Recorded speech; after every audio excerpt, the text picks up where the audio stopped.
শনিবার লোকনাথ ব্রহ্মচারে ১৩৩তম তিরোধান মহোৎসব পালিত হয় শ্রী শ্রী বাবা লোকনাথ মন্দির প্রাঙ্গণে। জাতি ধর্ম বর্ণ নির্বিশেষে সকলের উপস্থিতিতে মন্দির প্রাঙ্গণ মুখরিত থাকে দিনভর।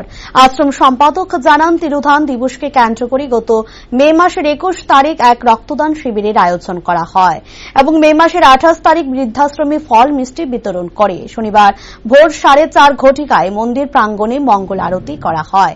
৮:৩০ ঘটিকায় বাল্যভোগ নিবেদন করা হয়। ১১:৪২ বাবার উদ্দেশ্যে নীরবতা পালন এবং দুপুরে ১ ঘটিকায় মহাপ্রসাদ বিতরণ করা হয় এবং সন্ধ্যায় সন্ধ্যা আরতির আয়োজনও করা হয়। এভাবে পূজার্চনার মধ্য দিয়ে দিনটি সমাপ্ত হবে বলে জানান তিনি। তার পাশাপাশি মন্দির প্রাঙ্গণে ভক্তদের উপচে পড়া ভিড় লক্ষ্য করা যায়।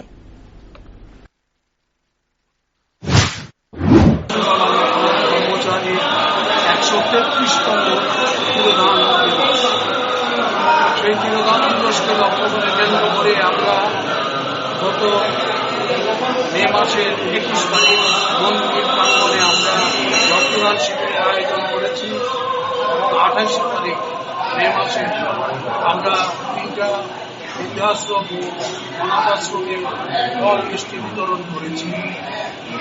গতকালকে আমরা বাবার বিগ্রহ নিয়ে বর্ণাঢ্য শোভাযাত্রা আমরা রাজপথ পরিক্রমা করে মন্দির প্রাঙ্গণে ফিরে আসি এবং আজ ভোর ৪:৩০ মঙ্গল আরতি হয় এবং ৮:৩০ বাল্যভোগ হয়।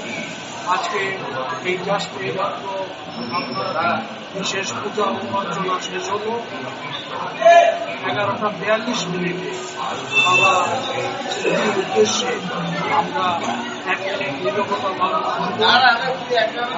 করব। একটা মহাপ্রসাদ বিতরণ হবে এবং সন্ধ্যা আরতি হবে। ৭টা সন্ধ্যা আরতি হবে।